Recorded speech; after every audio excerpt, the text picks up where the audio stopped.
정치평론가 이강윤의 오늘.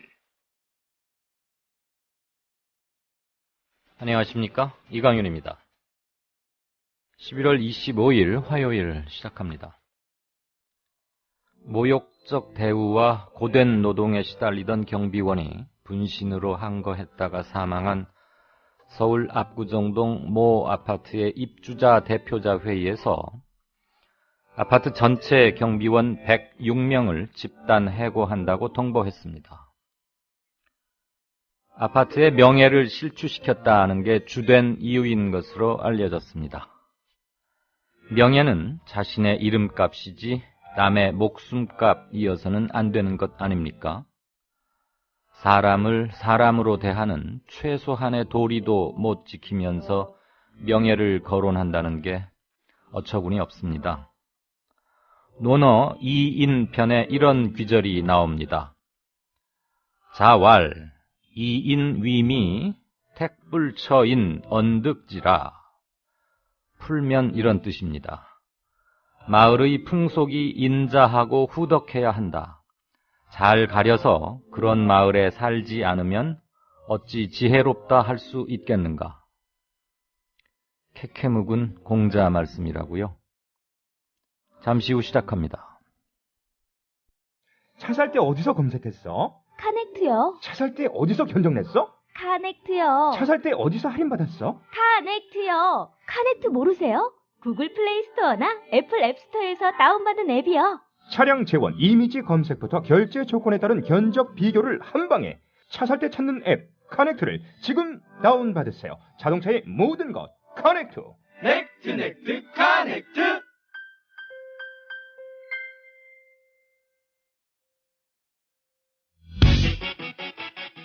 이웃나라 일본 연금 제도는 어때? 2012년 기준으로 일본은 모든 국민에게 기초연금 77만 원을 지급하고 노동자에게는 별도로 후생연금 208만 원을 주고 공무원들에게는 공무원연금 282만 원을 지급한대. 그럼 국민들에게는 기초연금 77만 원에 208만 원을 더해서 285만 원을 주는 거네. 그렇지. 일본은 공적연금만으로 노후생활 70%를 책임져 주는데 우리나라는 사적연금과 국민연금 모두 합해서 노후생활 보장률이 30%밖에 안 돼. 그래? 우리나라와 일본 차이가 많이 나네? 국민 여러분, OECD 국가 중 공적연금 수준이 가장 낮은 나라가 일본입니다. 공무원연금을 낮출 게 아니라 국민연금을 공무원연금 수준으로 높여야 합니다. 공적연금 강화, 국민 여러분과 함께 만들어가겠습니다. 전국 공무원 노동조합. 부장님, 대리운전은 뭐 부를까요? 대리운전. 블랙박스 주는 1800-6606 대리운전이 있지 않은가? 20회 이용시 블랙박스를 주는 1800-6606 블랙박스 대리운전이요? 그럼 검색창에 블랙박스 대리운전을 검색해보게. 홈피에는 다양한 사은품들도 있다네. 저기 부장님, 블랙박스 대리운전에서는 국민TV에 후원도 한다면서요. 자네도 블랙박스도 주고 후원도 하는 1800-66 이용하게. 역시 대리운전은 1800-6606. 땀방울이 뻘뻘 나는 사우나 생각나시는 분들 많으시죠? 간편하게 집안에 설치할 수 있는 원적외선 사우나 땀방울. 지금도 조선일보를 구독하는 아버지와 국민TV 조합원 아들이 함께 만들고 세계 12개국에 수출하는 원적외선 사우나 땀방울. 2인용 사우나를 반신욕기보다 싼 가격 165만 원에 판매합니다. 헤어드라이기보다 적은 전기 사용으로 전기료 걱정까지 싸. 이제 땀만 빼지 마시고 건강을 업하세요. 홈페이지는 www.kirc.co.kr.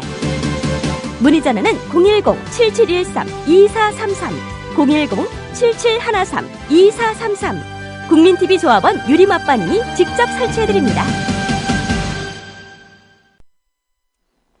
네, 11월 25일 화요일 시작합니다. 오늘 헌재에서 중요한 법적 절차가 하나 진행됐죠. 뉴스 브리핑 시작하겠습니다. 김영민 PD 어서 오십시오. 네, 안녕하십니까. 안녕하세요. 예. 박근혜 대통령이 과거부터 내려온 방위사업 비리 문제 혈세를 낭비해온 것들에 대해서는 과감하고 단호하게 가려내서 국민 앞에 밝혀낼 것이라고 강조를 했는데 네. 과거부터 이랬으니까 쭉 뭐 김대중 노무현 정부 이런 거 다 뒤집어서 한번 다 함께 해보자 이런 얘기겠죠. 네. 근데 뭐 과거라고 하면은 이명박 정권 때를 말하는 거겠죠. 방사청 출범은 그때니까요. 네, 사자방 중에 방은 일단 수용한 셈이 됐습니다. 박근혜 네. 대통령은. 그런데 이 국민 혈세를 낭비해온 문제들이라고 했을 때 4대강 자원외교 이거 빼놓고 얘기할 수 있겠습니까? 그렇죠. 4대강 자원외교를 직접 지목하진 않았지만은 이건 역시 겨냥한 거 아니냐라는 해석이 힘을 얻고 있습니다. 국민 혈세를 낭비한 것. 예. 그리 넣어야겠죠. 예, 박근혜 대통령이 오늘 오전에 청와대에서 한 달 만에 주재한 국무회의에서 이렇게 말을 했는데 이런 말도 했어요. 이것은 타협이 될 수 없는 것이다. 반드시 밝혀내서 다시는 이런 일이 없도록 해야 할 것이다. 이렇게 말을 했다고 하는데 자, 이 언급에 앞서서 박근혜 대통령의 복심으로 통하는 저는 쏙 그렇게 보진 않습니다만은 이정현 새누리당 최고위원은 국회 국정조사를 하든 감사를 하든 구조적 근본적 비리와 문제점의 해결 방법은 딱 한 가지라고 본다. 있는 대로 그 실상이 알려져야만 그 다음에 또 뭐가 잘못됐는가라는 것을 찾아서 시스템의 개혁이 이루어지는 것이다 라고 말을 했습니다. 한마디로 얘기해서 야당이 요구하고 있는 사자방 비리 문제될 게 없다면은 못할 거 뭐 있느냐라는 그런 입장인 것 같습니다. 네. 네. 자, 근데 지금 이명박 전 대통령과 친 이명박 직계는 연일 사자방 국정조사 수용 불가 입장을 밝히지 않았습니까? 국정조사 수용 때에는 폭로전으로 맞설 것이라는 협박성 발언을 흘리고 있는데요. 박근혜 대통령 쪽의 반응이 나온 겁니다. 그렇네요. 과거부터 내려온 방위산업 비리 문제, 국민 혈세를 낭비해온 문제들에 대해서는 과감하고 단호하게 가려내서 국민 앞에 밝혀내야 할 것이다. 이것은 타협이 될 수 없는 것이다. 이 이야기 명확하군요, 아주. 예, 상당히 주목됩니다. 전운이 고조되는 듯한. 예, 친이명박의 어떤 입장을 보일지 특히 여러 각도로 불편한 심기를 표출하고 있는 이명박 대통령 어떤 반응을 보일지 주목됩니다. 세종시 문제 놓고도 MB하고 박근혜 당시 의원 예. 아주 강하게 맞붙어서 관철해냈지 않습니까? 도둑놈 얘기도 네. 그랬었어요. 결국은 박근혜 후보가 이겼다고 볼 수 있는데 그 전투는. 예, 그게 이제 2010년 초여름까지 이어졌던 갈등이었죠. 그렇죠. 근데 2010년 8월에 박근혜 대통령과 이명박 대통령이 만납니다. 그리고 거기서 말하자면은 무언가 대화를 나눴고 그 이후로 박근혜 대통령이 당시 이제 박근혜 의원이었죠. 네. 이명박 대통령에 대한 비난을 하지 않았습니다. 그렇죠. 예. 네. 그런 식으로 해서 그때 청와대에서 단독 회동을 했고 예. 네, 기억이 납니다. 그래서 이제 그때 구관설이 나돌기는 MB가 야 다음 주자 너로 밀어줄 테니까 임기말 좀 편하게 가자. 이지고잉하도록 하자. 이렇게 서로 어떤 빠터를 친 게 아니겠는가. 전문 용어로요. 예. 그 이후로 현 정권이 상당히 뭐가 잘 풀리지 않고 하니까 네. 결국 전 정권의 아픈 점을 네. 건들면서 뭔가 터닝 포인트를 잡으려는 게 아닌가. 어쨌거나 지금 MB 쪽 움직임에 대해서 일단 쐐기를 받고 들어가는군요. 이거 컴팩트판 주간지여서 얼마만큼 신뢰성이 있는지는 모르겠지만 컴팩트판 이게 예전에 타블로이드라고 이제 표현했는데 예. 이 주간 신문들 많이 보셨죠? 그 신문들 중에 일부 보도에 따르면 MB 캠프에서 박근혜 X파일을 공개할 수도 있다 이런 식으로 슬쩍 말을 흘리기도 했는데 말이죠. 예. 그 보도에 따르면 말입니다. 네. 앞으로 귀추가 정말로 주목되는 사안입니다. 네. 자, 두 번째 볼까요? 청와대가 박 대통령의 비선 실세로 알려진 정윤회 씨 감찰을 중단시켰다는 어제 세계일보 보도가 사실무근이라면서 뒤늦게 강력 대응 방침을 밝혔네요. 네. 그런데 세계일보가 오늘도 네. 한 발 더 나갔습니다. 실무자를 좌천시켰다. 어제 보도 내용 아니겠습니까? 네. 원대 복귀시킨 게 이제 좌천성이다 이런 이야기인데. 좌천이 아니라고 민경욱 대변인이 어제 강력히 고점 하나는 분명히 언표를 했죠. 자, 그런데 이 실무자의 선임자지요. 상사인 비서관. 이 사람도 의문의 사퇴를 했다는 거죠. 네. 사퇴할 일도 아니고 사퇴할 위치도 아니고 사퇴할 시점도 아니었다는 겁니다. 네. 그런데 사퇴했다는 거죠. 뭐 개인 신상을 이유로 이제 청와대는 설명했지만은 이 또한 납득이 안 되고 있는 것입니다. 정윤회 감찰만 하면은 이렇게 실무자는 좌천되고 비서관은 사퇴하고 이 정말 움직일 수 없는 어마어마한 실체 또 실세가 아니겠는가 이렇게 볼 수 있다는 겁니다. 정윤회 씨하고 대체 대통령이 무슨 관계이기에 청와대가 대통령 빼놓고 누구나 다 조사할 수 있는 거 아닙니까? 노무현 대통령한테는 형님까지도 이게 뒤졌는데 아니 무슨 공직자도 아니고 말이죠. 그것도 옛 보좌관 출신이라고 정윤회 씨는 스스로를 밝히고 있는데 그런 옛 보좌관의 뒷조사를 했다고 이렇게 조사한 사람들이 차례로 철퇴를 맞는 이유는 무엇일까? 왜일까? 그러나 요즘 세계일보가 연이어서 단독 기사를 뭐 사회부하고 정치부에서 많이 쓰고 있네요. 근데 기사를 보니까 말이죠. 네. 사정 관계자, 뭐 핵심적 역할을 했던 인물, 전직 청와대 관계자. 이게 실명이 안 나옵니다, 기사에. 이렇게 그 기사를 가능케 하는 발언의 출처를 따져보면 다 어디 관계자, 모처 혹은 핵심 이렇게 인사 이런 식으로 다 애들러 얘기한단 말이죠. 자신이 없는 건가요? 근데 글쎄요, 만약에 이런 것들을 트집 잡아가지고 이거 실체 없는 그런 취재원을 대상으로 해서 소설 쓴 거 아니냐라고 상대방이 몰아세운다면은 세계일보 방어할 능력이 있는 건지, 그렇죠. 예, 이것도 상당히 또 주목됩니다. 굉장히 위험한 건데 만약에 뒤에 자신이 없이 그렇게 했다면, 예. 근데 그런 것 같진 않고요. 그런데 세계일보의 패기가 너무나 당당해서. 네, 얼마 전에는 검찰 쪽에서도 큰 기사들을 많이 단독 기사를 쓰더니. 네. 근데 지금 세계일보 사장으로 간 분이 누군지 아세요? 모릅니다. 이명박 정권 때. 예. 뭐 청와대에서 조금 먼 일을 하고 했던 언론인 출신이에요. 아, 그래요? 네네네.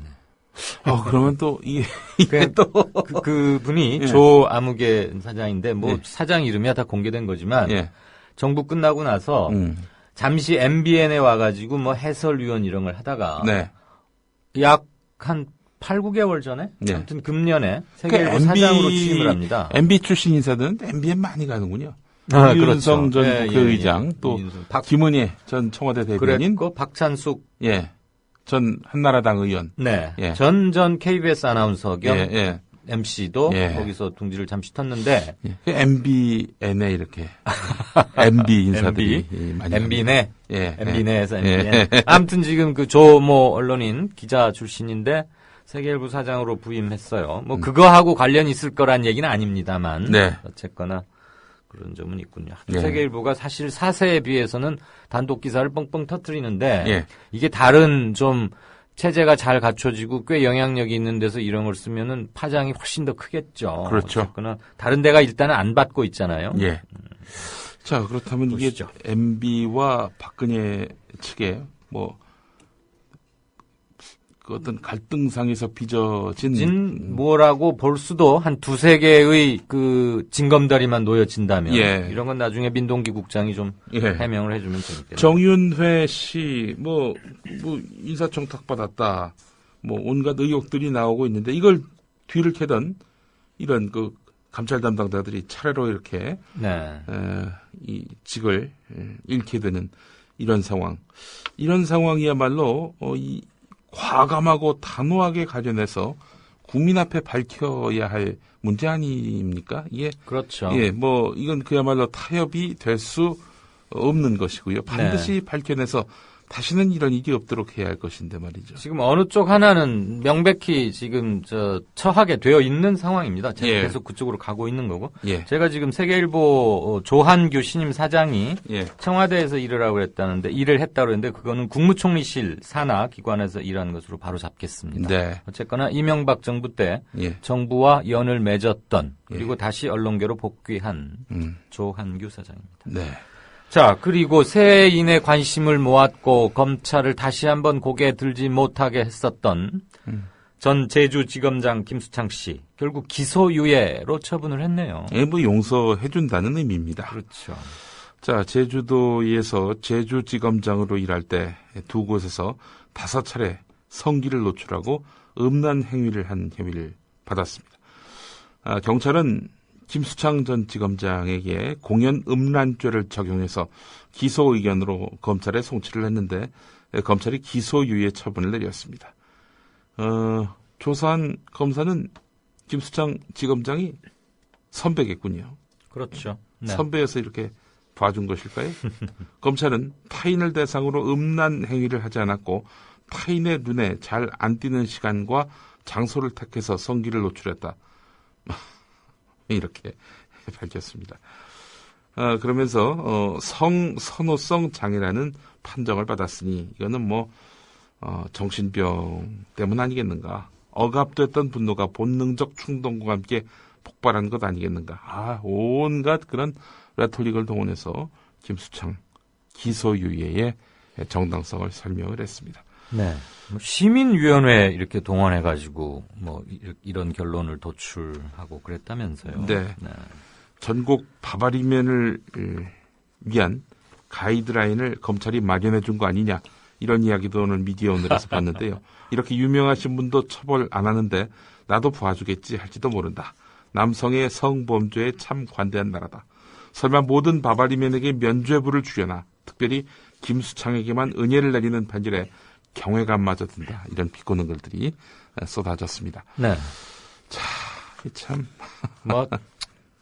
곤혹스러운 점은 참 이해를 못할 바는 아닌데 예. 다른 사람이 이랬다면 어땠을까 그런 얘기를 안 할 수가 없죠. 비슷한 사례가 있었던 모양이죠. 차 안에서 창문을 열고 자위 행위를 한 남성이 있었는데 네. 이 사람한테는 벌금 500만 원 이렇게 처벌을 했군요. 그건. 예. 네. 근데 사람들 봤다는 사람이 있다는 거 아닙니까? 그것도 예. 그 어린 학생들이라고 하는데 봐서 신고를 한 건데. 예, 그 길거리에서 음란 행위를 한 김수창 전 지검장은 기소유예. 예, 정말 자기들 그 편에 서서 이렇게 기소유예한 거 아니냐라는 평가가 가능할 것 같습니다. 네.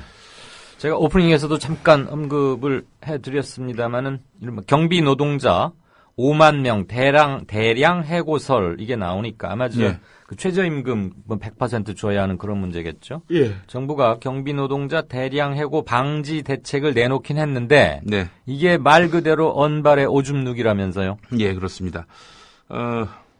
이 비인격적인 대우의 분신 사건 같이 발생한 이런 아파트 경비 노동자들이 이번에는 대규모 해고 위기에 처했는데요. 이미 그 분신 사건이 발생한 아파트의 입주민들이 그 경비 노동자들 전원 해고한다. 이런 보도가 나왔단 말이죠. 네. 정말 그 많은 분들을 치떨게 만들었는데요. 내년부터 감시 단속 노동자들에게 최저임금을 모두 지급하도록 한 최저임금법이 시행되면서 아파트 단지와 용역업체들이 경비 노동자 수를 줄이려 하고 있습니다. 현재 경비 노동자들은 최저임금의 90% 수준의 임금을 받고 있는데요. 자, 5만여 명의 그런 해고가 이루어지는 것 아니냐 이런 예측도 나오고 있는데 일부 아파트에서는 경비 노동자 대신에 CCTV를 늘리고 있는데요. 실제로 노원구의 한 아파트 단지에서는 경비 노동자 60여 명 전원이 계약 해지 예고 통보서를 받았습니다. 이 통보서가 곧장 해고로 이어지지는 않지만 곧 인원 감축에 들어가겠다는 일종의 예고이기 때문에 노동자들은 불안에 시달릴 수밖에 없다는 거지요. 네. 그래서 정부의 대책 나오긴 했는데 기존 고령자 지원금 3년 연장, 네. 경비 시설 관리 근로자 부당 해고, 근로조건 실태 집중 점검, 직업 건강 가이드라인 배포, 아파트 경비원들의 감정노동과 관련한 대책, 뭐 이런 정도입니다. 그러나 이번 대책이 언발의 오줌 누기 수준 아니냐라는 얘기인데요. 현재 20억 예산으로 해고가 예상되는 5만 명 가운데 몇 명이 지원을 받을 수 있느냐. 3,190명밖에 안 된다는 겁니다. 10%도 채 안 되네요. 현실적으로 대량 해고를 방지하기 위해서는 285억 원이 필요한데 말이죠. 네. 예. 직무 스트레스와 관련한 상담과 직업 건강 가이드라인 역시 뭐 그냥 말뿐인 대책이라는 평가를 받고 있는데요. 예. 뭐 어디다 이렇게 돈을 다 갖다 쳐박아서 사람을 위해 써야 될 돈들이 하나도 없는 건지 MB는 답을 해야 될 것입니다. 그렇죠. 네. 그렇기도 하고 지금 해양경찰청이 국민안전처 산하기관으로 편입됐지 않습니까? 네. 그 상징을 지금 바꿀 걸 검토한다는데 네. 거기에 드는 돈이 한 160억쯤 된답니다. 무슨 CI 같은 네, 거요? CI 바꾸는 거요. 제가 이따 클로징에서 말씀을 드리려고 준비해놨는데 예. 일테면 그런 데 쓸 돈 지금 여기 280억쯤 있으면 되는 거 아닙니까? 글쎄 말입니다. 근데 지금 20억밖에 없다는 거 아니에요? 예. 그러니까 돈에 대한 사람에 대한 중요성과 완급이 전혀 없기 때문에 네. 이렇게 자원이 형편없이 배분이 되는 거죠. 예. 서글픈 얘기입니다. 정권을 잘못 만난 거예요, 우리 국민. 한마디로 그렇습니다. 예. 여기까지 하겠습니다. 네. 지금까지 뉴스브리핑의 김용민 PD였습니다. 미디어 협동조합 이사장 서영석입니다. 언론인으로 살아온 지 30년이 넘었습니다. 돌아보건대 힘 있는 사람들이 큰 돈을 써서 만든 방송 수없이 많습니다. 그러나 힘없는 사람들이 한 푼 두 푼 모아 만든 방송은 국민TV뿐입니다. 국민TV가 지속 가능해야 이 나라 언론의 근간이 바뀔 수 있고 그리고 희망을 잉태할 수 있으리라 믿습니다.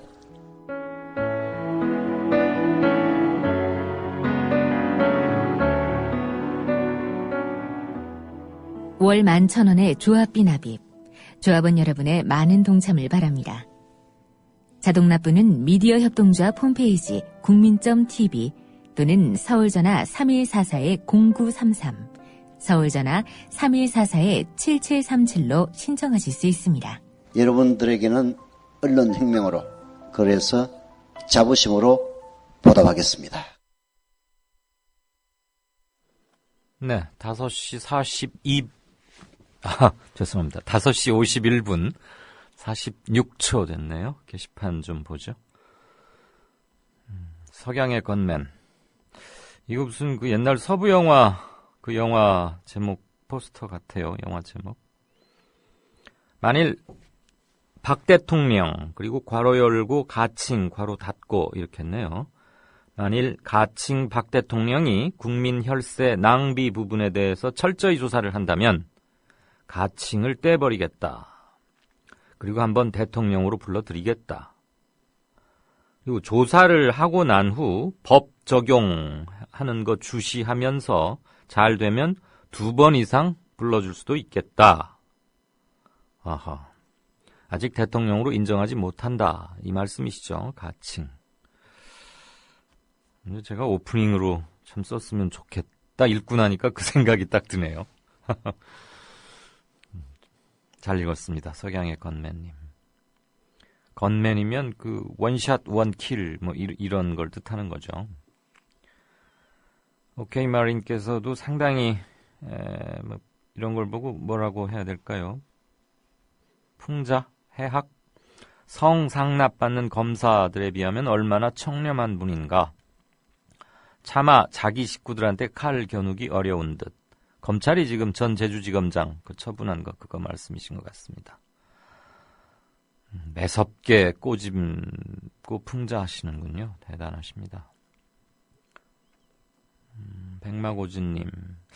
그 제주지검장 기소유예한 것들에 대해서 대단히 견해를 많이 주고 계시네요. 백마고즈님은. 아무래도 벤츠 검사가 많은 세상에서 지검장식이나 되는 사람이 벤치에서 외로이 바세린과 함께한 그 소박함과 청렴함에 손을 들어준 듯.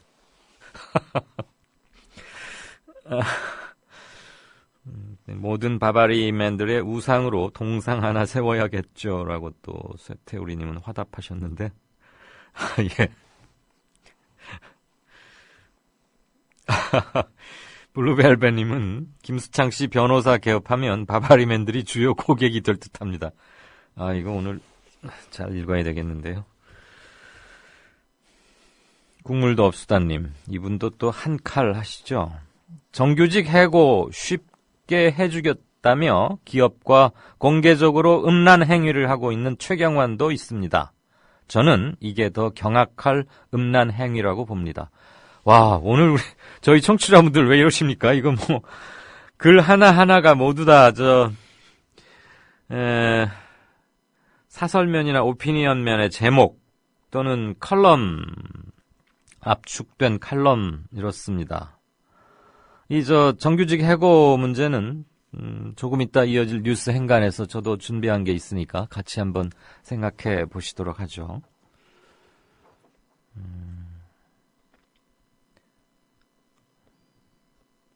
국물도 이분 아까 했는데. 그녀의 3M. 문외. 무정. 정이 없다. 무치. 염치가 없다. 그녀가 누군지는 말씀드리지 않겠습니다.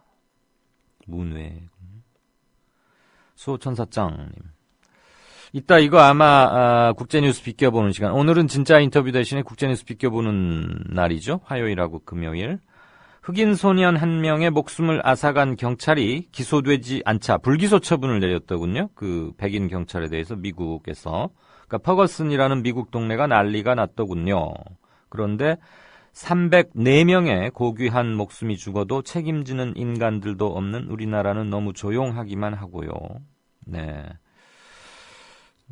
근데 미국도 참 뜻밖입니다. 기소조차 하지 않았더군요. 그 총격을 가한 경찰.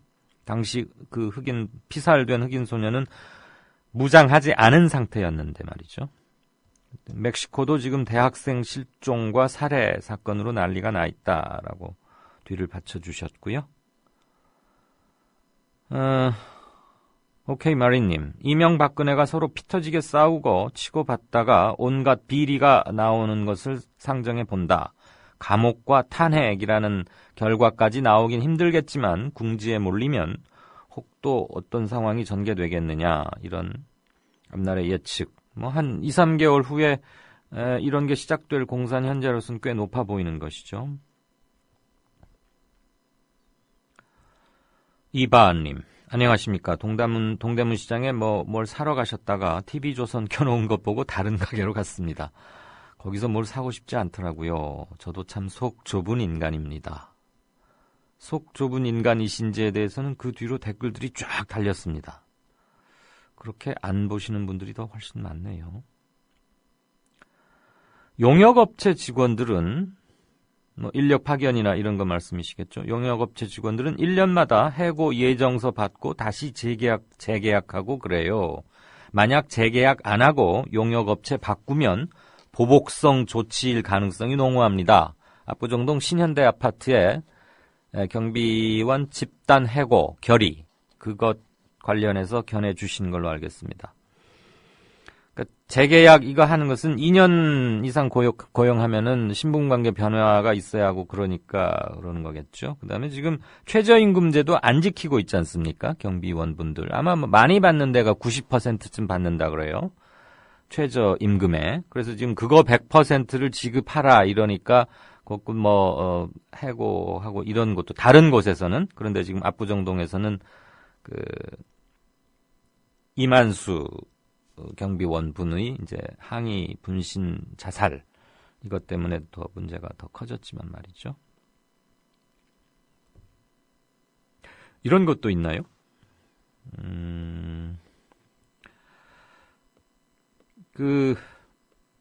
경비원 문제는 어제 장하나 의원과의 인터뷰에서 이제 저희가 가장 빨리 전해드릴 수 있었죠. 인터뷰 도중에 장 의원이 집단 해고가 내려졌을 것이다. 이것을 6시 한 40분경에 이제 전해줬는데요. 그래서 정규 뉴스 형태는 아니었지만 이강윤이 오늘에서 가장 빨리 언급을 했는데, 이 파장이 그렇게 간단할 것 같지는 않습니다. 또 들어보니까 압구정동 신현대 아파트의 그 입주자 대표회의 회장이 전직 판사를 지낸 분이더라고요. 판사. 그러니까 흔히들은 사회 지도층이고 법리에 사리에 밝고 이럴 거라고들 생각하는데 물론 거기서도 따져볼 건 따져봤겠지요만은 그런 결정이 내려진 것 상당히 크게 언론들은 반응하고 있고 이렇게 뭐 간단히 끝날 것 같지는 않다라는 느낌을 좀 받기는 합니다. 그런데 지금 자꾸 연말로 들어가고 경기는 극도로 위축되고 하니까 남들에 대한 관심이 저절로 싸하게 식는 그런 때로 접어들고 있다. 이런 점은 좀 생각이 듭니다. 이건 또 뭔가요? 짱순이님께서 올리신 건데 이강윤 앵커는 ISO 9000이 이런 게 있나요 진짜? 아니시겠죠? 이강윤 앵커는 ISO 9000이 인증 고품격 평론가다. 아유, 고품격이란 말씀 붙여주시고 감사합니다. 그 격려성 칭호에 실망드리지 않게 어울리도록 한결 더 노력하겠습니다. 분신으로 한 생명과 가족이 훼손됐는데 아파트 이미지 훼손을 걱정하다니요. 차마 하고 싶지 않지만 네 돈을 태울래? 네 애비를 태울래? 이렇게 물어도 애비 태우겠다 할 사람들 아닐까요? 아, 제가 오프닝에서 공자 말씀, 예. 네, 반인륜 그런 말이 좀 생각이 나긴 합니다. 좀 씁쓸했습니다. 거기가 뭐 평당 5천만 원인가 그렇다면서요. 네. 게시판은 조금 있다가 국제뉴스 전후에서 한 번 더 살피도록 하겠습니다. 정치평론가 이강윤이 함께하는 국민라디오 이강윤의 오늘.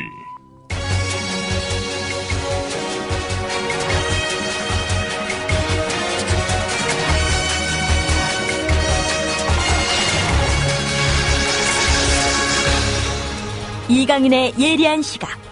이제는 뉴스의 행과 간을 짚어냅니다.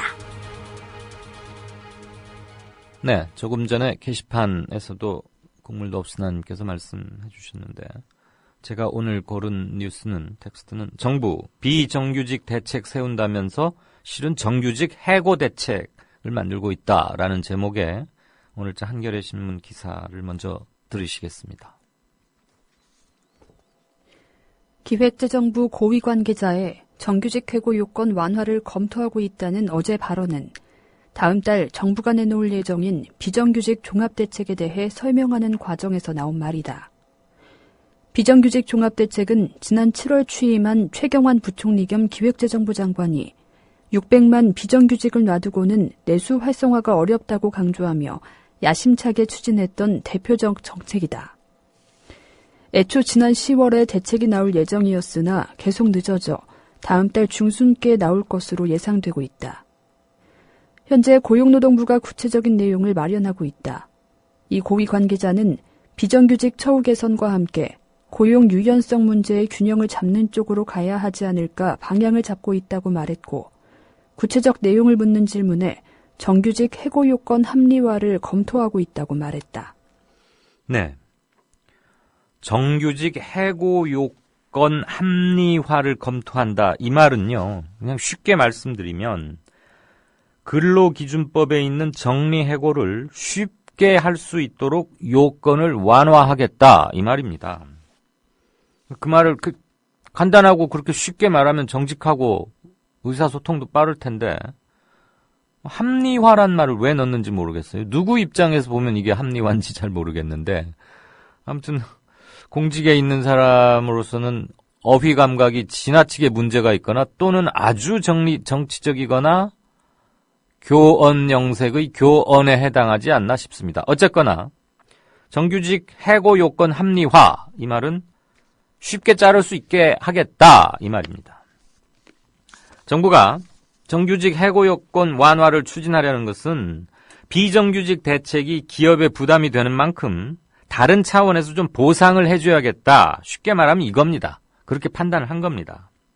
게다가 지금 경기 침체가 몇 년째 계속되고 있고 오늘 전경련 예측을 보니까 내년부터 한국이 일본이 겪었던 그 긴 10년간의 터널, 최소한 10년간의 터널이었죠. 아베가 뭐 돈을 풀어서 잠깐 회복하려다가 한 2년 반짝하고 다시 지금 또 꼬꾸라지는 추세인데, 우리가 그 내년부터 저성장 기조로 들어간다. 구조적인 저성장, 저금리 뭐 이렇게 되는, 내년부터 그게 시작될 것이다라고 전경련이 조사한 국내 경제 경영 전문가들 상대로 여론조사를 내년 전망을 했더니 그게 압도적이었답니다. 뭐 그렇게 될 확실히 가능성이 아주 높다는 것이죠.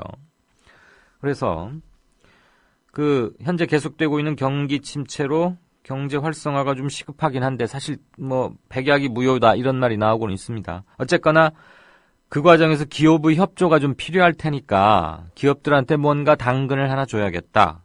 그래서 정규직 해고를 좀 쉽게 해줘야겠다, 이겁니다. 골자는. 비정규직 종합대책의 구체적 내용은 이렇습니다. 세월호 참사 이후에 그 중요성이 부각된 철도, 그리고 해상 여객, 항공, 운수 등의 안전 업무는 비정규직 채용을 제한하는, 그러니까 못하게 하겠다 이거죠. 그러니까 그 점은 약간 강화를 하는 겁니다. 그리고 비정규직이 정규직으로 전환될 때 비정규직 근무기간의 경력을 인정해 줄 예정입니다. 뭐 이건 당연한 얘기일 겁니다. 동일 노동이니까 그것은 단지 그 경력을 100% 인정하느냐 이런 문제는 다툼의 대상이 될 수 있겠지만 아마 100% 인정은 하지 않으려고 할 겁니다. 통상 민간의 경력을 공직 취임 시에 100% 인정하지 않습니다. 최대 80% 정도만 인정하는 게 관행이고, 그것들을 민간에서도 그대로 차용 답습해오고 있는 게 현실입니다. 어쨌거나 이런 비정규직 대책이 기업에는 좀 부담으로 작용할 것이다. 그래서 정부가 뭔가 좀 숨통을 터줘야겠다 해서 내놓은 게 이거예요. 그래서 정부가 이제 기업의 반발을 완화하려고 55세 이상 노동자는 전 업종 파견을 허용해주겠다. 또 기간제 노동자를 현행 2년에서 최대 3년까지 고용하도록 하는 방안 등을 검토하고 있어 왔습니다. 여기에 정규직 해고 요건 완화까지 추가하는 겁니다. 기간제 노동자를 2년에서 3년으로 늘리는 것은 아시다시피 2년 고용하면, 연속 고용하면 정규직으로 채용해야 되는 거 아닙니까? 전환해줘야 되는 거 아닙니까? 이걸 3년으로 늘리겠다는 거예요. 그리고 나서 2년 11개월쯤에 해고를 하면 그 사람을 정규직으로 채용하지 않아도 되는 거죠. 기업 입장에서는. 근데 아시다시피 정규직과 비정규직은 급여 차이가 거의 하프스코어 반가량 차이 나는 거 아닙니까? 2배. 그러면 문제점을 한번 따져봐야겠죠. 우선 첫째, 정규직에 대한 정리해고가 쉬워질 경우에 그 사회적 부작용은 안 봐도 뻔할 겁니다.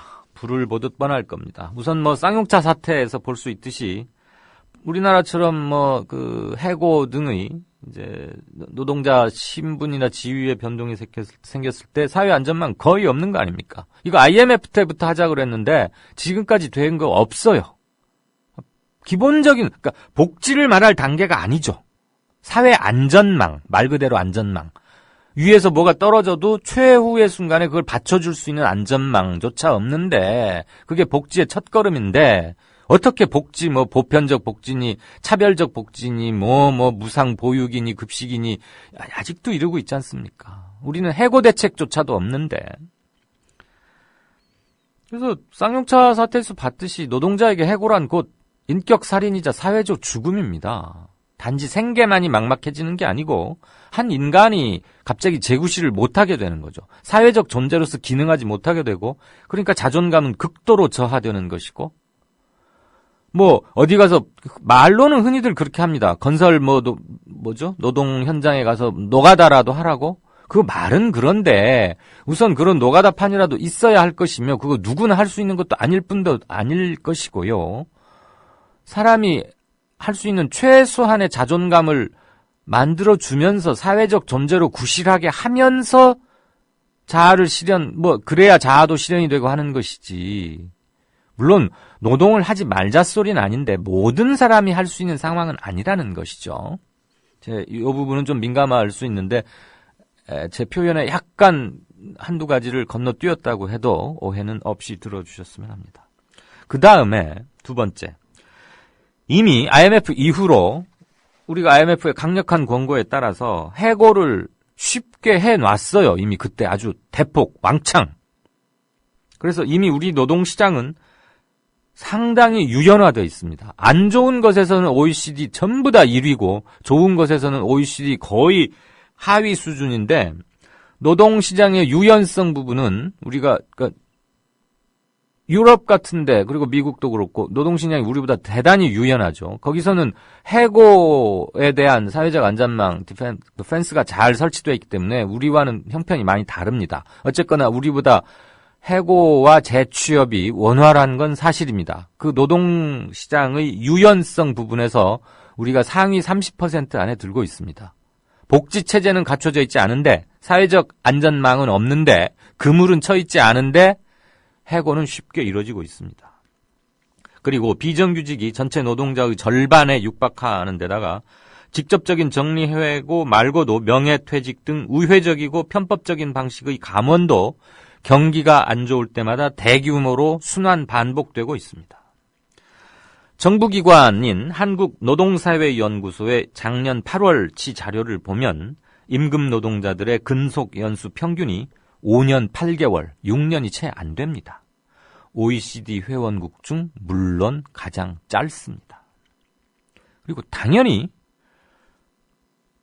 노동자 해고 쉽게 해주면 비정규직이 더 늘어날 건 뭐 불을 보듯 뻔한 이치죠. 게다가 정부 내에서도 지금 앞뒤가 안 맞고 있는데 힘센 기재부에서 밀어붙이는 양상입니다. 기재부는 정규직 해고 요건 완화를 골자로 하는 의견을 고용부에 전달했다고 기자들한테 말했습니다. 그런데 고용부는 말이 다릅니다. 그런 내용을 전혀 토스받은 것도 없고 검토한 바도 없다, 이렇게 반박했습니다. 해고 문제는 주무부처가 고용부입니다. 고용노동부. 그런데 지금 경기 활성화하겠다고 초이노믹스 하고 그러면서 기재부가 이제 경제부처의 수석부서이긴 하지만 고용노동부는 실물경제 쪽으로 들어가는 거고, 기획재정부는 미시, 거시 경제 다루는 금융정책 다루고 하는 데죠. 나라 예산 짜고.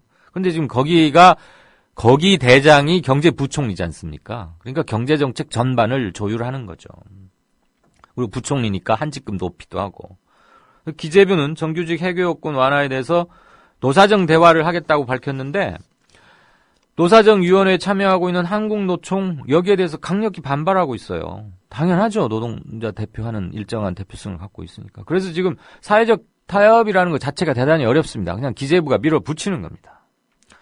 저는 이 일련의 흐름에 대해서 이런 견해를 갖고 있습니다. 일단 처음으로 돌아가서 컴퓨터가 잘 안 될 때 우리 리셋 버튼 누르지 않습니까? 그거 자주 누르면 컴퓨터 상한다 그러대요. 전반적 리셋에 가까운 전반적 재검토가 필요하다. 그리고 각종 규제 완화, 오늘도 대통령께서 무슨 규제 완화 관련해서 단두대로 보내야 된다, 이런 표현도 쓰셨던데, 그런 각종 규제 완화 계속 해오고 있죠. 그 다음에 법인세 인상하는 거 불가하다라고 지금 당정이 계속 연일 호흡을 맞추면서 말해오고 있죠. 그 다음에 한때 검토되었던 사내 잉여금에 대한 과세, 이거 포기한 지 오래됐습니다. 전반적으로 이런 것들 다 친기업 정책인데, 이명박 정부 때 해왔던 이른바 프렌들리 기업 어쩌고 하는 것보다 훨씬 강도가 높습니다. 즉 친기업에 관한 한 지금 7년 차인 겁니다. 박근혜 정부 2년 차가 아니고 이명박 정부부터 시작해서 7년째 계속 친기업이 강화되고 있습니다. 그래서 이제는 친기업 정도가 아니고 기업 기 살리기 정도가 아니고 노동자들의 희생을 강요하는 기업 완전히 떠받들기 선으로 와 있습니다. 그런데 또 정리해고 쉽게 하려고 추진한다는 겁니다. 가까운 일본 보십시다. 장기 불황 털기 위해서 돈 어마어마하게 풀었죠. 2년 전부터. 그 결과는 어떻습니까? 일본 대기업들만 배 불려줬습니다. 수출 대기업들. 그래서 도요다 다시 살아났죠. 그렇지만 일본 국민들 여전히 힘들고, 그래서 세금 좀 올리려다가 아베가 큰 치명타를 맞으니까 중의원 해산시킨 거 아닙니까? 이미 일본에서 2년 8개월 전부터 해온 것에 말로를 보고 있는데 우리는 아직도 일본의 타산지석에서 전혀 교훈을 찾지 못하고 있습니다. 왜 공부 잘해서 행정고시, 어려운 시험 패스했다는 고위 관료들, 그 총명함은 어디로 가고 일본의 전철을 되밟고 있는 겁니까?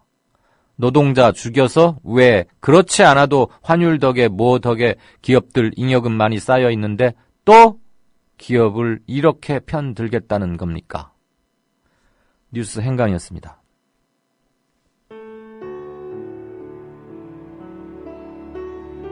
경남 거창에 사는 조합원 백함나무님. 남편의 유언으로 온 가족이 미디어 협동조합원이 됐습니다. 라디오 비평 들으실 때마다 아이고 속이 시원하다 이렇게 하시더라고요. 본인이 먼저 하시고요, 가입을. 예, 그 뜻을 이제 알았기 때문에 손자, 손녀 6명까지 그렇게 이제 다 가입을 하게 됐지. 작고한 부부는 왜 국민TV 조합원 가입, 이것이 이 시대에 꼭 필요한 언론운동이라고 확신했을까요? 가슴 아픈 가족사가 있었습니다. 저는 민족일보 조용수 그분 그때부터 관심을 많이 가지시고 저 동아투이 그때 남편이 광고도 내고 또 한겨레 주주도 되시고 저희 시어른 되시는 분이 보도연맹에 억울한 죽음을 당하셨습니다. 중학교 때 아버지가 억울하게 그리고 옥살이 하실 때 그 도시락을 가지고 감옥에 가서 어느 날 갑자기 이제 총살 당했다는 그런 걸 안 겪었으면은 또 평범하게 살았을 수도 있는데. 여러분도 공정언론 건설에 함께하지 않으시겠습니까? 국민.tv 미디어 협동조합 홈페이지에 들어오셔서 조합원으로 가입해주세요. 전화 서울 3144-7737, 3144-0933으로도 하실 수 있습니다.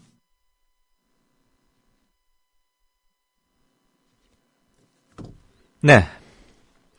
잠시 게시판을 잠깐 보고요. 오늘 의견 개진들이 굉장히 활발하셔서 지금 좀 일부 소화를 하고 양정대 기자가 국회에 조금 상황이 긴박한 모양입니다. 그래서 오늘은 순서를 맨 뒤쪽으로 돌리고 국제뉴스를 먼저 하고 뉴스 재구성하고 그 다음에 양정대 기자 연결해서 정가 소식 좀 듣겠습니다. 국물도 없수다님. 이게 제가 한 분만 이렇게 계속 읽으면 안 되는데 이 불균형, 이 형평을 어떻게 찾아야죠? 그렇다고 닉네임을 아예 또 소개를 안 할 수도 없고 말이죠. 다른 분들도 좀 기탄 없이 올려주십시오. 이거는 읽겠습니다. 골든타임 놓치고 사사건건 골든타임 운운하더니 마리 앙뚜아네트 본인 입으로 단두대라고 했다네요. 마리, 그녀가 어떻게 처형됐는지 정말 모르다 봅니다. 오늘 대통령 언급은 이거죠. 규제들 한꺼번에 단두대에 올려서 처리한다. 이렇게요. 마리 앙뚜아네트를 잘 읽었어야 했는데 거기에 맛이 있었던 얘기인데요. 대단군님께서 말이 해고 유연성이지 고용 불안정성이다. 노동 유연성. 고용 불안정성을 키우면서 내수시장과 경기 회복을 꾀한다는 말은 결혼도 못하는데 애 낳으라는 말과 무슨 차이가 있느냐. 맞습니다. 100% 동의합니다. 7시간 행방 묘연님께서 60세 이상은 현장에서도 받지 않는다. 노동 현장 말씀하시는 거겠죠? 엄동설한 다가오는데 서민층 걱정이 태산입니다. 그렇습니다. 60세 이상은 받지 않죠. 그러니까 어디서는 인생은 60부터라 그러고 정년을 65세로 늘리자 막 지금 이러잖아요. 일본은 이미 늘렸고. 그런데 막상 피고용 상태가 아닌 경우에는 60세는 어디 가서도 그러니까 몸 팔아서라도 일을 못 한다. 지금 이 말씀이네요. 참. 60 청춘은 다른 때서만 써먹는 말인가 봐요. 더불어살자님도 좋은 견해를 주셨습니다. 부자 증세로 복지 정책을 강화해서 내수를 진작시키는 것이 장기 불황에 빠지지 않게 하는 방법 중 하나라고 본다. 복지 혜택 받는 것 다 써도 생활하기에 벅차기 때문에 돈 잠기는 걱정은 하지 않아도 될 거다. 그리고 대기업들 밖으로 나가도 국내처럼 경쟁력이 없기 때문에 쉽게 나가지 못한다. 그렇습니다. 내수 기반 그거 결국 소득 강화해주지 않고는 안 됩니다. 지금 가계부채가 1060조를 넘었더라고요. 오늘 오후 현재로. 이게 지금 하루 째깍째깍 다가오는 시한폭탄인데 계속 친프렌드리 기업 정책 이런 것만 펴고 있단 말이죠. 이분은 미국에 계시는 분인가 보세요. 잘해라 그네양께서 이민 오세요. 그래도 없는 사람은 미국에서 이주 노동자로 살아도 열심히 살면 살만하네요. 그러셨습니다. 몇 분이서 그래 가고 싶다 이런 얘기 해주셨고요.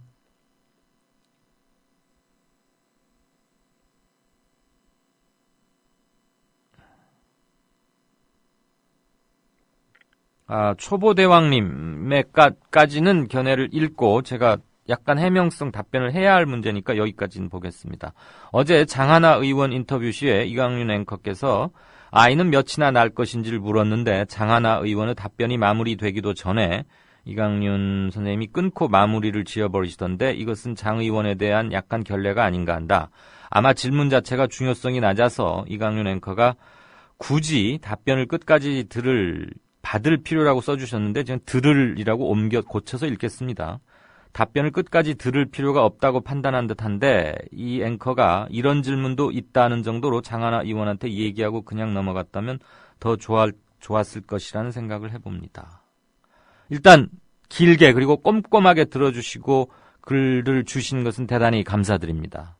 그런데 어제 다시 듣기를 하셔도 아시겠지만 답변은 이거였습니다. 특별히 조절할 생각은 없다는 것이었습니다.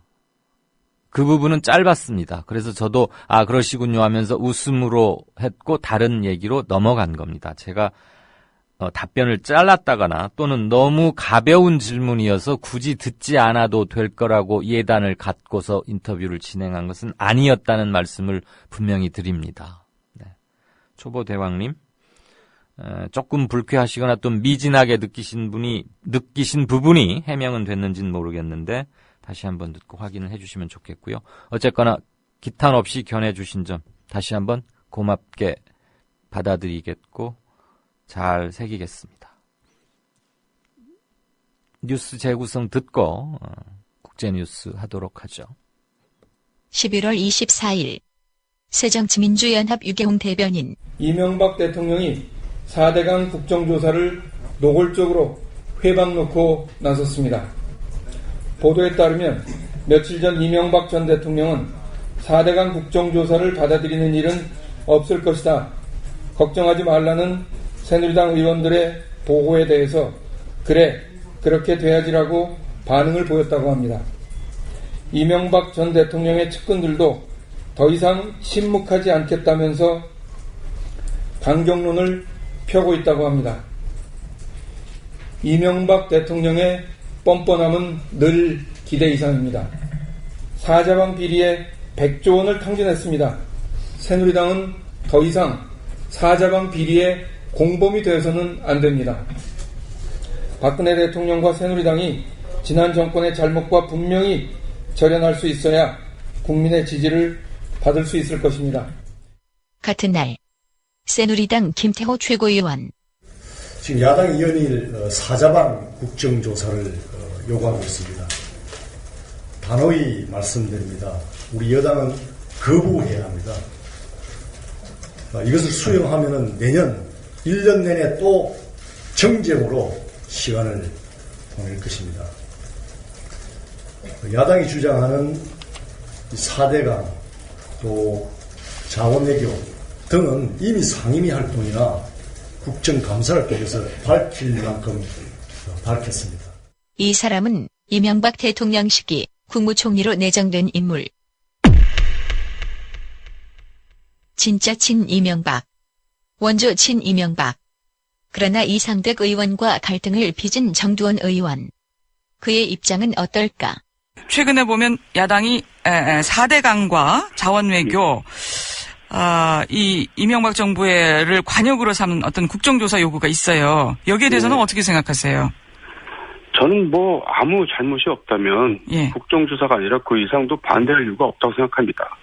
어쨌든 명명백백하게 밝힐 필요는 있다고 보시는 거고요. 아니 잘못한 게 없으면 뭐 국정조사 뭐 마다할 이유가 없다고 생각합니다.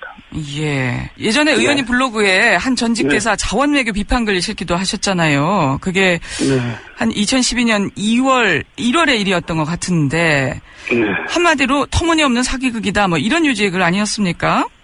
지금 그때 뭐 그렇게까지 얘기는 안 했고요. 하여간 그러니까 그분 그 대사분이 하시는 말씀이 그런 내용이었죠.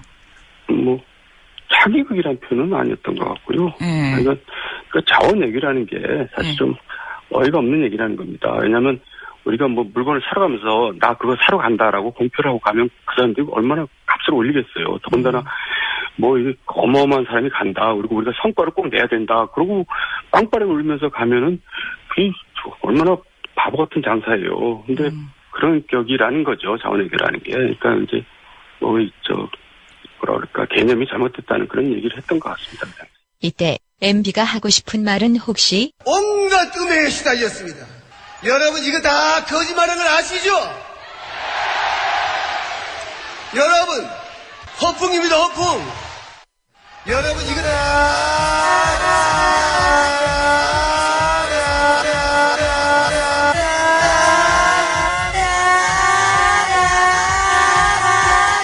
거짓말인 걸 아시죠?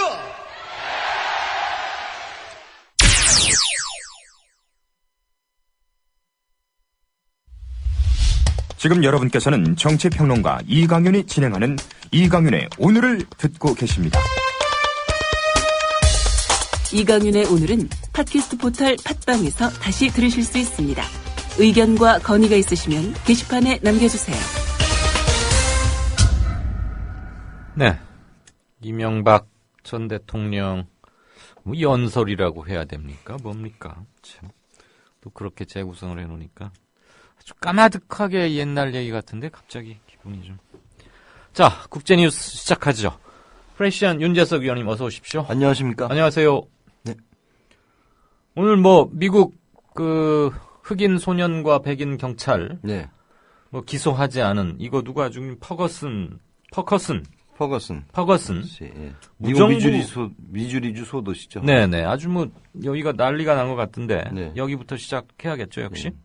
맨체스터 유나이티드 팀 감독이 막 똑같아요. 퍼거슨.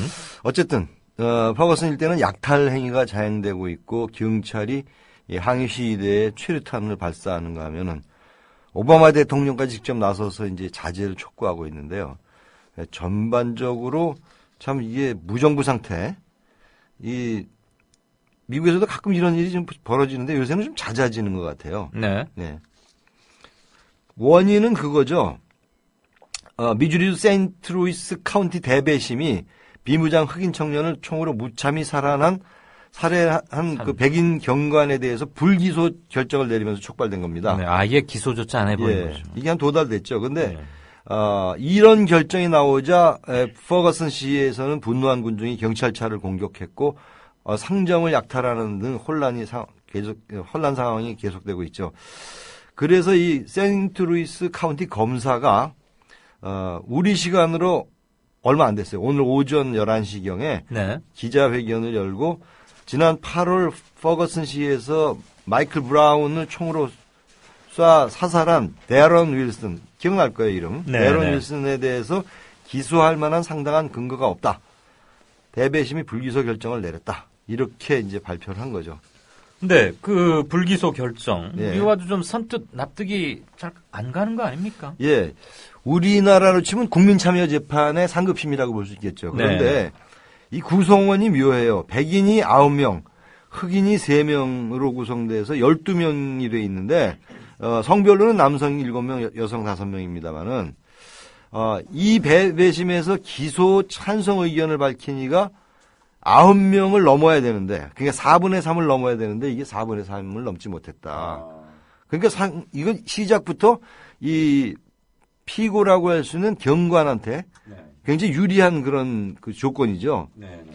근데 이제 이 사람들은, 이 대배심들은 지난 8월 진상 조사에 착수한 후에 일주일에 한 번씩 모여서 여러 가지 그 종합적으로 뭐 목격자 증언, 부검 소견, 사건 현장 사진 등을 자료를 살펴보고 이제 그러면서 이 윌슨에 대한 기소 여부를 심의해 왔는데 결국은 이제 이 유가족과 이 퍼거슨 씨의 그 시위대는 이 무고한 시민을 사살한 윌슨을 기소하는 것만이 정의를 실현한 것이 길이다. 이렇게 주장을 하고 있습니다. 네.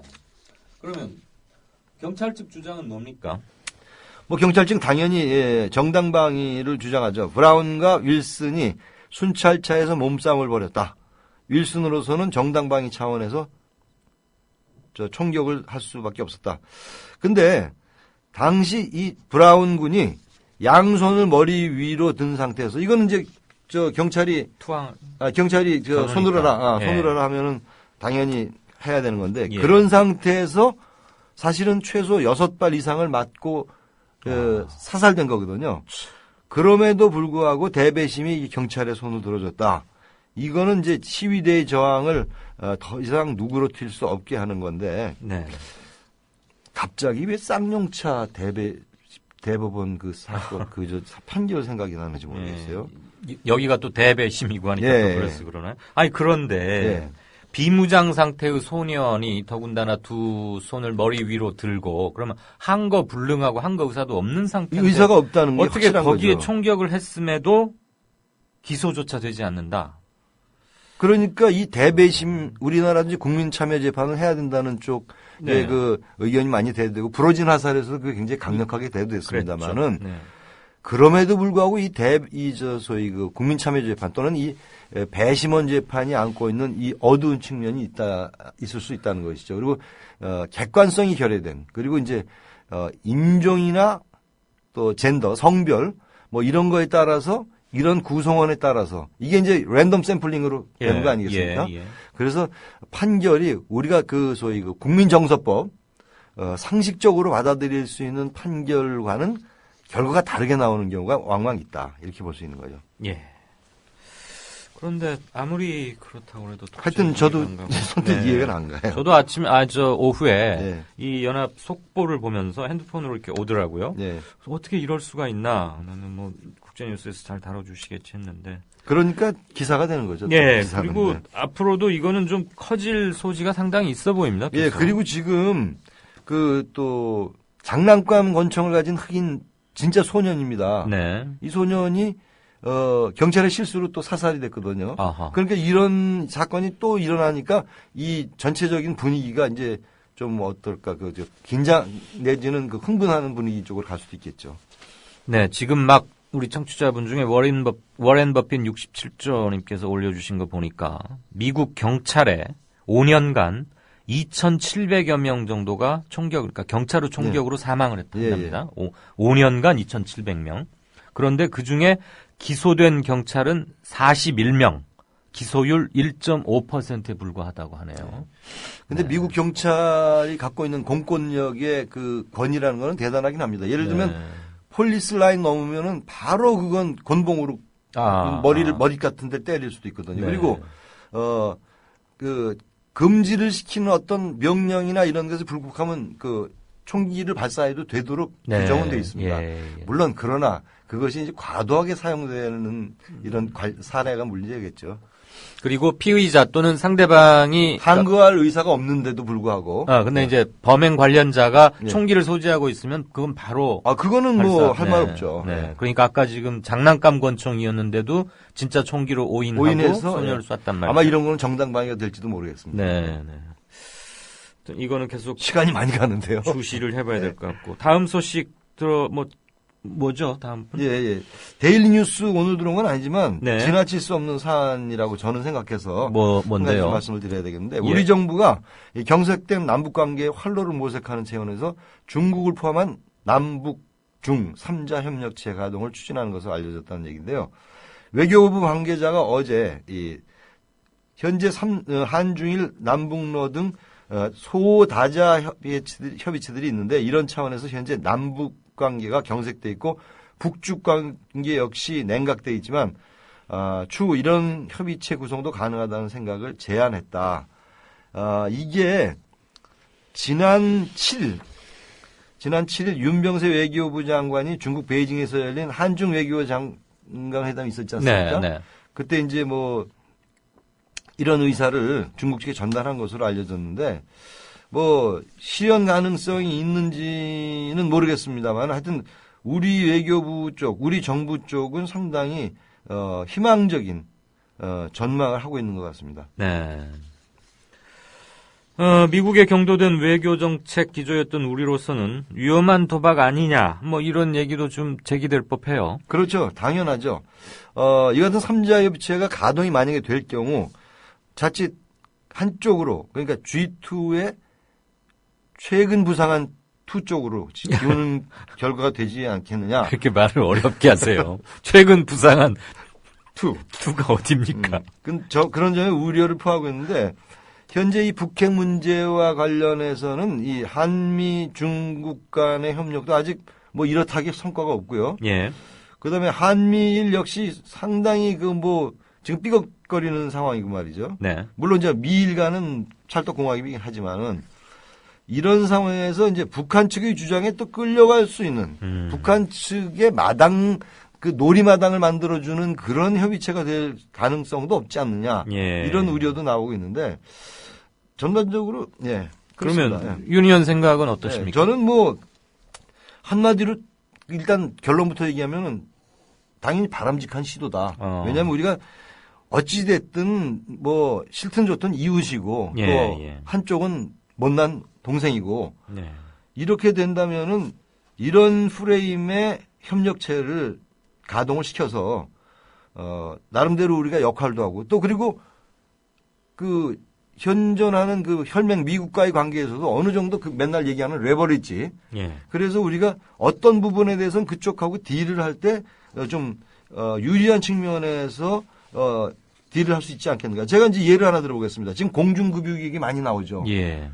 아니 거의 결정이 그 유럽 에어버스 MRTT로 되는 듯 하더니 이게 또 연기가 됐어요. 내년 초로. 네. 근데 이게 지금 3개 기종이 경합 중인데 문제는 뭐냐면 보잉사의 그 K-46A 기종을 기저로 한 그 공중급유기가 아직 개발이 완전히 완료가 되지 않았는데 그 기종을 입찰에 참가시키기 위해서 이걸 늦췄다는 그런 의혹이 많이 제기되고 있거든요. 그러니까 네. 이거 보면은 자 보십시오. 우리가 무기 살 때마다 항상 그래요. 예전에 그 FX 차세대 전투기 2차 사업 때 제가 그걸 굉장히 관심 있게 봤는데 그때는 F-15K를 결정하기 위해서 프랑스의 라팔이 상당히 성능도 좋고 가격이 쌌는데도 불구하고 탈락했습니다. 네. 요번에 이 경우는 분명히 지금 에어버스 330 MRTT가 보잉사의 KC-46A보다도 월등하게 성능도 좋고 그 급유 능력도 111톤이나 되고 그 승무원 탑재 능력도 200여 명이 되고 그런데 이런 거의 절반밖에 안 되는 이 기종을 입찰에 참가시키기 위해서 입찰 자체를 늦췄다. 이런 식의 어떤 구도를 우리가 적어도 또 하나의 어떤 협력체를 만들어서 하나의 그 견제구로 사용할 수 있지 않겠나 그렇게 생각해 봅니다. 알겠습니다. 희망사항입니다. 무기 얘기가 나오면 아주 자신 있으시고 그렇게 밝으세요. 그리고 그 어떻게 다 일일이 기억을 대단하십니다. 아니, 관심을 좀 갖고서 공부를 하니까요. 네. 혹시 뭐 지금 다른 무기 소지 그런 건 아니시죠? 무기가 하나는 있죠. 위험한 무기. 예. 그러잖아. 중국의 영토 확장을 위한 거의 본능적 질주. 예, 예. 좀 근데 주변 국가들로서는 우려를 안 할 수가 없는 거 아닙니까? 그렇죠. 이게 문제는 인근 국가들 사이에 가장 첨예하고 가장 복잡 다단하게 영토 분쟁이 얽혀 있는 이 난사군도. 네. 여기 네. 스프레트리 군도라고 그러죠. 이 난사군도라는 점이 문제입니다. 예를 들어서 센카쿠 열도 디아오 같은 경우에는 사실상 그건 중일 구도거든요. 네. 그래서 어떤 면에서는 그 구도가 명확하기 때문에 네. 그건 간단합니다만은 뭐요? 이거 좀 읽어보라고요? 아닙니다. 조금 있다가요. 네네. 그런데 이 스프레트리 군도의 경우는 무려 8개 국가가 지금 이해가 상충됩니다. 중국, 베트남, 필리핀, 말레이시아, 브루네이, 대만. 와. 8개 나라가. 6 개인데 2개가 또 있었는데. 대만을 뺀다고 해도 최소한 5개국. 예. 그러니까 여기다가 길이 3,000m짜리 폭 200 내지 300m. 이건 뭐 최신의 전투기가 이착륙할 수 있는 그 정도의 어떤 딱 활주로 사이즈네. 그래 이게 이제 주위에 굉장한 그 신경을 곤두세우게 하는 그런 그 행위죠. 그러면 이거 만들어서 중국은 어떻게 하겠다는 거예요? 지금 중국의 경우에는 말하자면 이 스프레트리 군도 인근을 중국 거로 그냥 기정사실화하겠다는 하나의 그 상징적인 조치인데 이게 인공섬을 갖다 만들어서 이 비행장으로 활용될 경우 이 남중국해에 중국 소유의 첫 공군기지가 생기는 거 아닙니까? 그럼 우리가 예를 들어 지금 비근한 예가 되겠습니다. 괌에 미군 기지 있지 않습니까? 그 괌이 갖고 있는 의미가 대단하지 않습니까? 제공권. 그래서 B2 스텔스 전략 폭격기가 괌에만 주둔을 해도 북한이 굉장히 긴장하고 이러는 거니까 이 남중국해에 중국의 전투기가 이착륙할 수 있는 뭐 전투기뿐만 아니라 뭐 폭격기도 이착륙할 수 있는 이런 대단히 비행장이 인공으로 건설된다는 거는 그 주위의 해역의 안보에서 중국이 또 나름대로 헤게모니를 잡겠다는 그런 어떤 의도가 엿보이는 거기 때문에 굉장히 관심을 끌게 되는 것이죠. 그러나 중국을 말릴 자가 없군요, 이제. 이건 뭐 거침없는.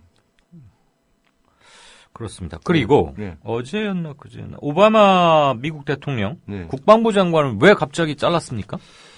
이게 뭐 잘랐다고 얘기는 사실상 자른 거죠. 근데 형식은 이제 척 헤이글 장관이 사임을 했다. 이렇게 오바마 대통령이 발표한 건데 사실상 이제 경질한 겁니다만은 구체적인 이유에 대해서 밝히지는 않았지만 이 워싱턴 정가에서 떠도는 얘기에 따르면 아프가니스탄에서의 군사작전 그리고 IS 이슬람 국가 격퇴 작전과 에볼라 바이러스에 대처하는 대응에서 이 국방부와 청와대죠 말하자면 백악관 NSC 팀과 상당한 갈등을 빚은 게 이제 이게 헤이글 장관의 사임으로 끝난 건데 결국은 이제 국가안보팀이 이긴 거죠.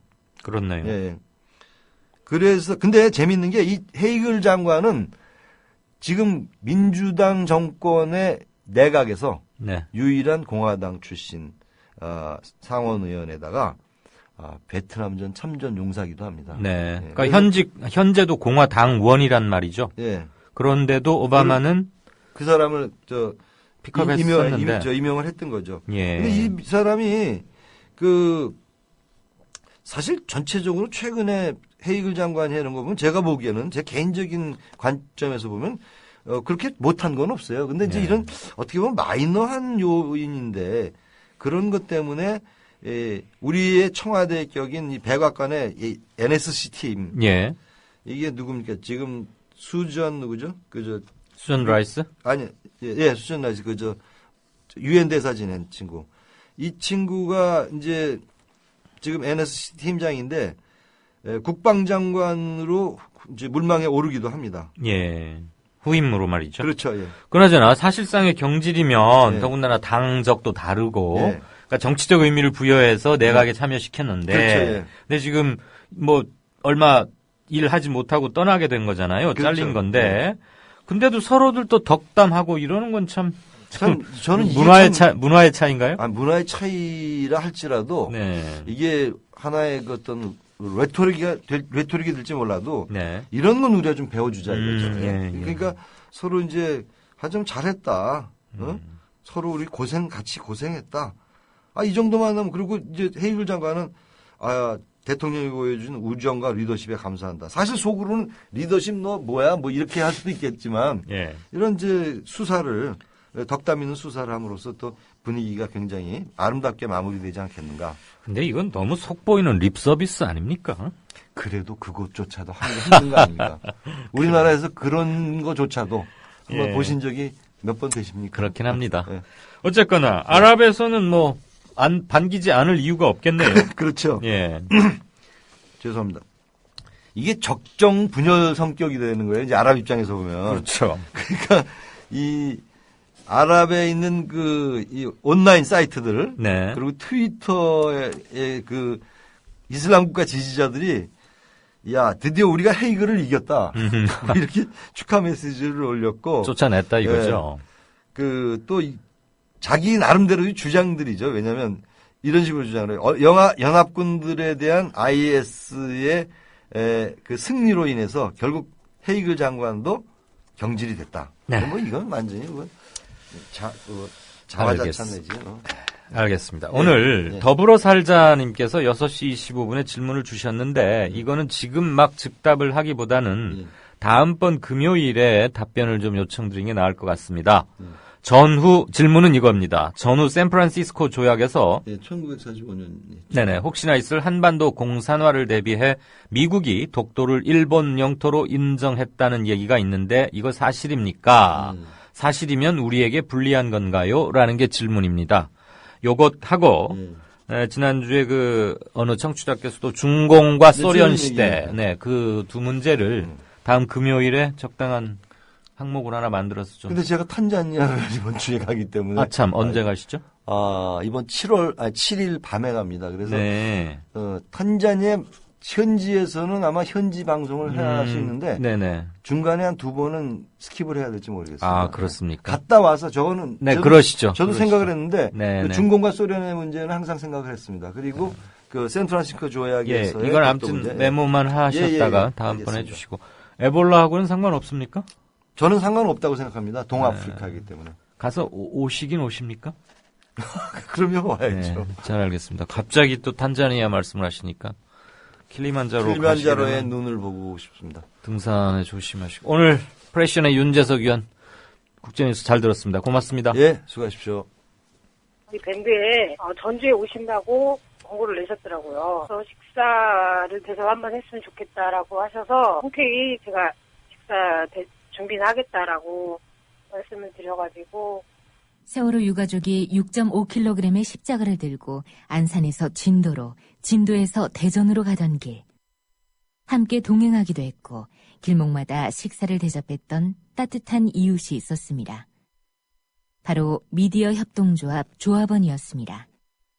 그 가운데 한 명, 전주에서 음식점을 운영하는 조합원 수정원 님입니다.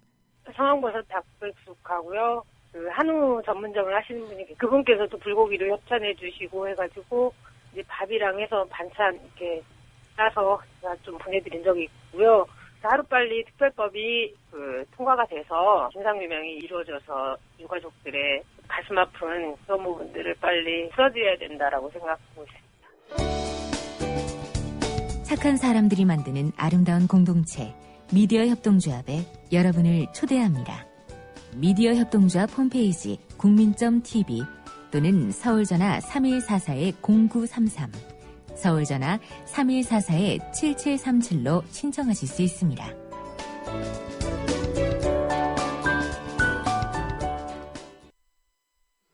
네, 6시 47분 34초입니다.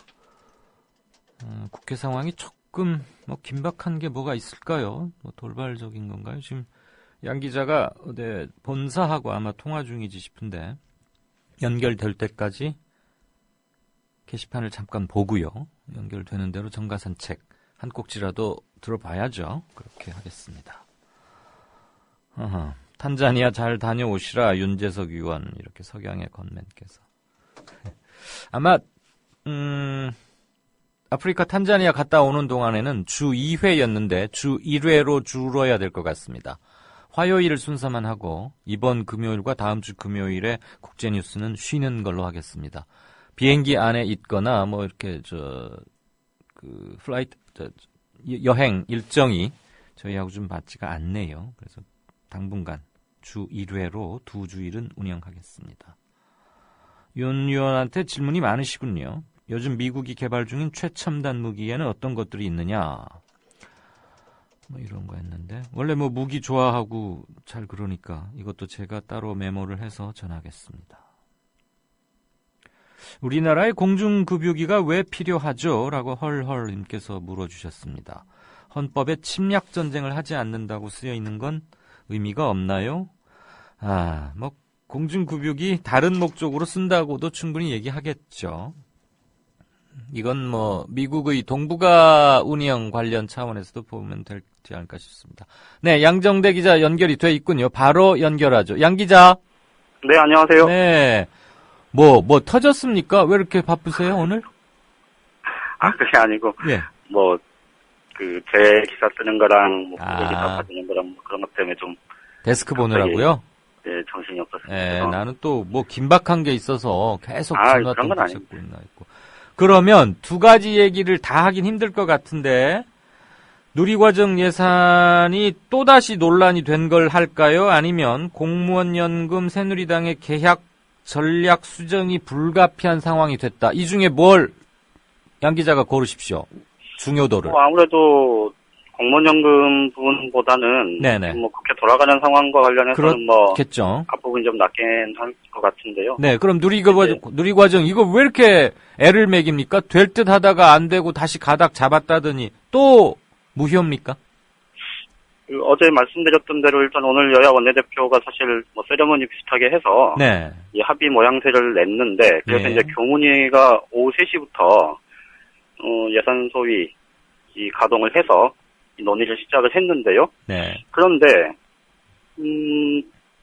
교문위 내에서도 조금 논란이 계속 진행이 되고 있습니다만 오늘 결정적인 논란은 또 이 새정치민주연합의 행정안전위원회 간사인 정청래 의원 때문이었습니다. 어떻게 된 겁니까? 이게 이제 2조 1,500억 원 전체 다가 아니라 5,600억 원 정도 내년도 이제 증액분만 일단 예산에 편성을 하는데 그것도 이제 교육부 예산으로 이렇게 통으로 편성을 해서 사실상 이 지방 교육청이 쓸 수 있는 재원 이 뭉뚱그려서 이제 내보내는 걸로 이제 여야가 합의를 했지 않습니까? 예.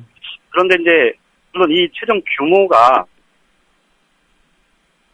그다음에 이제 지방채 발행과 관련한 이자 보전 이것까지 해서 한 6천억 조금 이상을 이제 얘기를 했고 근데 여야 원내대표 합의 과정에서 액수를 특정 짓지를 못했다 그럽니다. 네.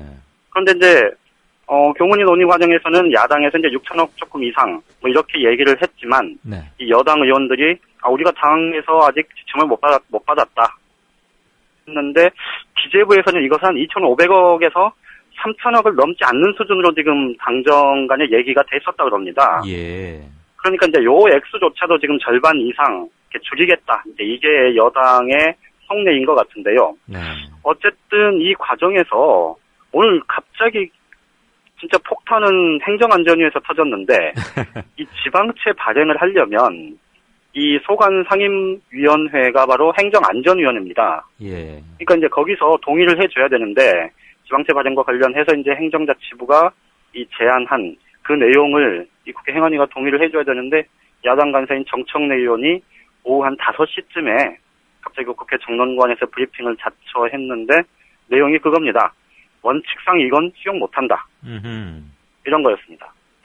사실 어떻게 보면 야당 입장에서 사실 원칙을 훼손하면서 이번 합의를 한 거라고 볼 수도 있고 그래서 보기에 따라서는 정청래 의원의 좀 기계가 빛난다 이렇게 볼 수도 있지만 좀 굉장히 좀 뜬금없고 참 뒷북도 여러 가지일 수 있다 이런 생각이 드는 게 사실은 지방채 발행으로 합의점을 찾을 수밖에 없겠다는 거는 지난주부터 이미 지금 야당 내에서 나왔던 얘기 아닙니까? 그렇죠. 현실적으로 볼 때. 그렇죠. 현실적으로 지금 청와대하고 이 새누리당이 절대 불가를 얘기하는데 어쨌든 그렇다가 이게 문제가 결국 차단이 나면 그 책임을 정치권이 져야 될 텐데 야당도 그 책임에서 일부 자유로울 수 없고 그러니 차라리 우리가 일부 양보를 하더라도 타협하자 이제 이게 전반적인 기류였다면 사실은 정청래 의원이 이 얘기를 지난주부터 어제까지 아주 줄기차게 했었더라면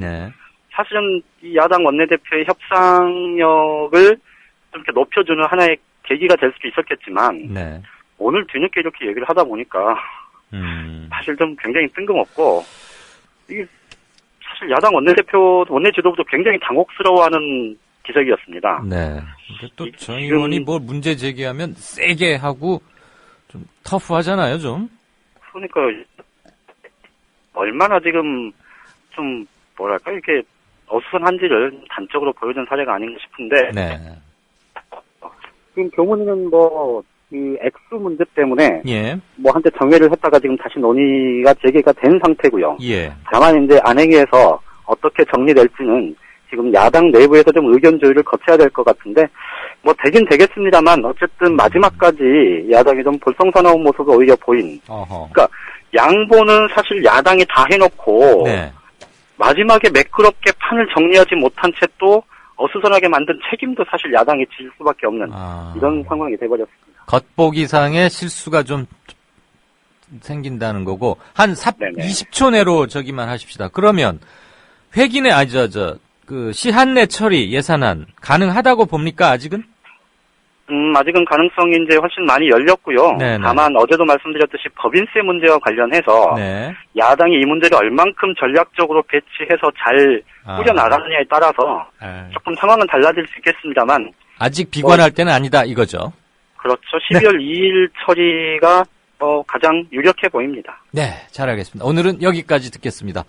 마감하느라고 양쪽 마감하느라고 고맙습니다. 죄송합니다. 네네. 지금까지 고맙습니다.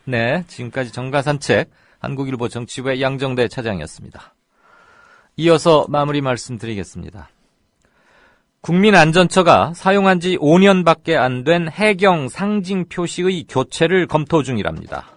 일주일 전인 지난 19일 출범한 안전처가 부처의 상징 표시를 새로 만드는데 산하로 편입된 해경 상징 표시도 바꾸는 걸 검토한다는 겁니다. 바꾼다면 돈이 얼마쯤 들 것 같습니까?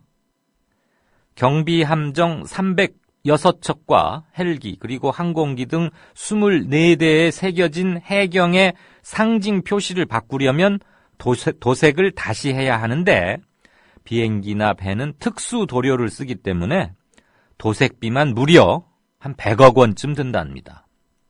또 전국 해양경찰관서와 산하파출소 그리고 출장소 등 조직, 그다음에 순찰차, 제복 이런 보유 장비나 이런 것들 모두 상징 표시를 바꾸는 데는 다 합쳐서 160억 원쯤 들 것으로 추산됩니다. 어제는 초대 안전처 장관이 대형 사고의 원인은 국민들의 안전 불감증이다 이러면서 원인을 국민들에게 떠넘겨서 아연 실색해 하더니 오늘은 생돈 들여서 상징을 교체한다. 돈 쓸 데가 도대체 그렇게 없답니까? 상징 표시에 문제가 있어서 세월호 승객들을 단 한 명도 구하지 못했습니까? 공무원들 이런 정신상태 뜯어고치지 못하는 한 국민안전처 골백번 만들어도 바뀌는 건 하나도 없을 겁니다. 이강윤이었습니다. 고맙습니다. 내일 뵙겠습니다.